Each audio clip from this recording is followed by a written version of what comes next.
Non-CDL box truck driver takes a load for $1 per mile. Let's watch this video. All right, so people talk about cheap freight, right? This load right here pays $750 for 750 miles going from New Jersey to Michigan. Shout out to my dog Sam for Box Truck Bros. There's got to be a reason. There's got to be a reason. $1 per mile. Well, we've all been there. We've all been there. Now, I normally don't take loads like this, but when I'm trying to get home, or I'm trying to get to a certain destination, I will run that load at a cheaper rate. These loads, this is a full truckload, 8 pallets, as I see. A lot of brokers will have these loads posted, whether it's a full load or a partial load. You do not have to take these loads. So what you guys want to do is wait around for better loads. If you guys are calling brokers and they're not negotiating on the rate, hang up, call another load. But I do run cheap freight.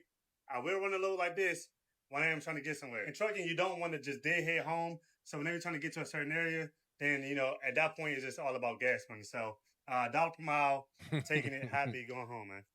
Look, we've all been here, and he's making a lot of sense, especially when you're doing a full truckload for a box truck. Those are typically the lower loads.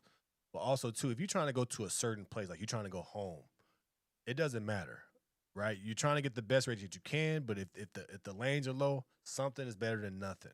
You're not going to hit home runs on every play, on every load that you get in trucking.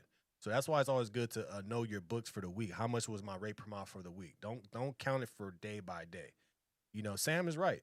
If you got to go somewhere specific, you got to take what you got to take, and it's all about gas money, okay? But we've all been there. Everybody out there in truck and owner-operator knows that sometimes you got to take the L. It's what you're going to do after you take the L. Are you going to continually book $1 per mile freight, or when you get back to the crib, whatever you got to do, and now you're going to start over and make more money? But everybody's been there. I've been there with my semi-trucks. I've been there in a box truck. You got to do what you got to do because some money is better than no money. But that's why it's always about the overall week or the overall month numbers, not about every load, okay? But sometimes we've all been here, that $1 per mile or just deadhead. We've all been there. But shout out to Sam from the Box Truck Bros. But look, man, he's showing you the real. Sometimes you got to take that L just to get to the crib and do your thing. But shout out to him.